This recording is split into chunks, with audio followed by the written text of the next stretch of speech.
മുഖ്യമന്ത്രിയുടെ ഓഫീസ് ഇടപെട്ടിട്ടാണ് ഈ കുറ്റപത്രം വൈകിപ്പിക്കുന്നത് എന്നുള്ളതാണ് പ്രതിപക്ഷത്തിന്റെ ഒരു ആരോപണം. അത് അസംബന്ധം പറയുന്നതിന് കണക്കില്ല. എപ്പോഴും കളവും അസംബന്ധവും പറയുക എന്നുള്ളതാണ് പ്രതിപക്ഷത്തിന്റെ ഒരു പണി. യഥാർത്ഥത്തിൽ ഈ കേസ് അന്വേഷിക്കുന്നത് ആരാ? കേരളത്തിലെ ആഭ്യന്തര വകുപ്പല്ല.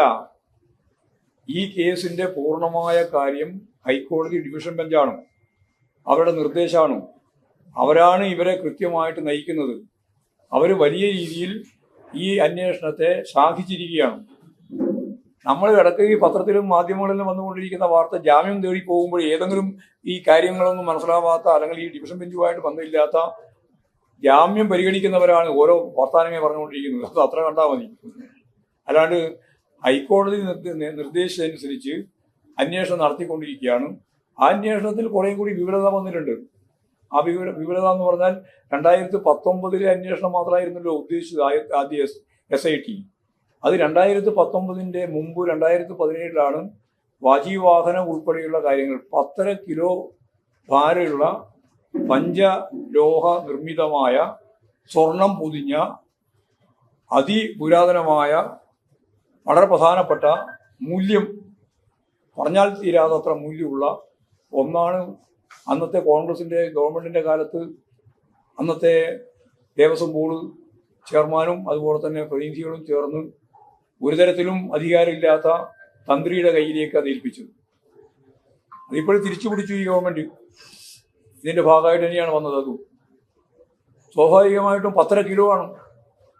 മാത്രമല്ല ആ കൊടിമരം ദ്രവിച്ചു പോയിരിക്കുന്നു, ചെതലരിച്ചിരിക്കുന്നു എന്നാണ് പറഞ്ഞത്. അത് അസംബന്ധമാണെന്ന് എല്ലാവർക്കും മനസ്സിലായി. കാരണം നല്ല സിമെന്റ് തറയിലായിരുന്നു ഈ കൊടിമരം ഉണ്ടായിരുന്നത്.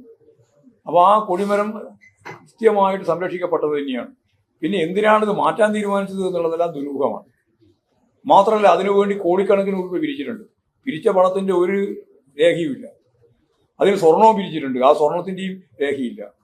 ഈ കൊടിമര നിർമ്മാണം ഉൾപ്പെടെയുള്ള മുഴുവൻ കാര്യം ഒറ്റ ഒരു മനുഷ്യൻ കൃത്യമായിട്ട് സ്പോൺസർ ചെയ്തതുമാണ്. അപ്പോൾ ഈ പണം എവിടെ പോയി? കൃത്യമായിട്ട് മനസ്സിലാക്കേണ്ടതാണ്. സോണിയാഗാന്ധിയെ 2 പ്രാവശ്യം കാണാൻ പോയി.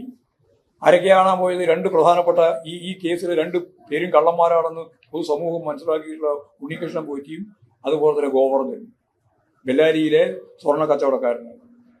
ആരുടെ ശുപാർശയിലാണ് അവിടെ കയറാൻ സാധിച്ചത്? സോണിയാഗാന്ധി അങ്ങനെ സാധാരണ കാണാൻ പറ്റുമോ?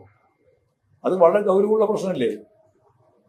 വലിയ നിയന്ത്രണമുള്ള ഒരാളാണ് സോണിയാഗാന്ധി. ഒരു തരത്തിലും ആർക്കും കാണാൻ സാധിക്കില്ല. പണ്ട് കരുണാകരന് കാണാൻ ഞാൻ പലപ്പോഴും പറഞ്ഞാണ്. കരുണാകരനെ കാണാൻ പറ്റിയില്ല. കരുണാകരൻ മന്ത്രിയോട് പറഞ്ഞിട്ടുണ്ട്.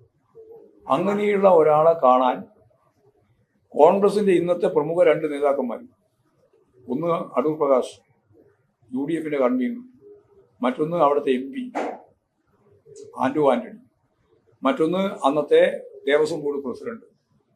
ഈ 2 പേരും ഞാൻ നേരത്തെ പറഞ്ഞ ഈ സ്വർണ്ണ കൊള്ളയിൽ നല്ല പങ്കുണ്ട് എന്ന് വ്യക്തമാക്കപ്പെട്ട 2 ആൾ.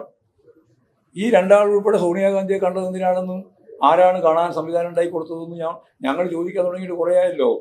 ഒരൊറ്റ അക്ഷരവും ആരും പറയുന്നില്ലല്ലോ. മറുപടി പറയാൻ ഉത്തരവാദപ്പെട്ടവർ കോൺഗ്രസ്സുകാരല്ലേ. എന്തേ പറയാത്തത്? മാധ്യമങ്ങൾക്ക് ഇപ്പോഴതൊരു പ്രശ്നമില്ല. മുമ്പത്തെ പോലെ ആരും തീവ്രമായിട്ട് ഈ ചർച്ച ചെയ്യാനുമില്ല. സഖാക്കൾ കയറ്റിയെന്നാണ് പറഞ്ഞത്. അപ്പോൾ KC വേണുഗോപാലിനാണ് പോറ്റിയെ കയറ്റിയതെന്ന് ഇപ്പോൾ വ്യക്തമാക്കിയിട്ടുണ്ട്. അപ്പോൾ തിരിഞ്ഞു കുത്തുകയാണ്.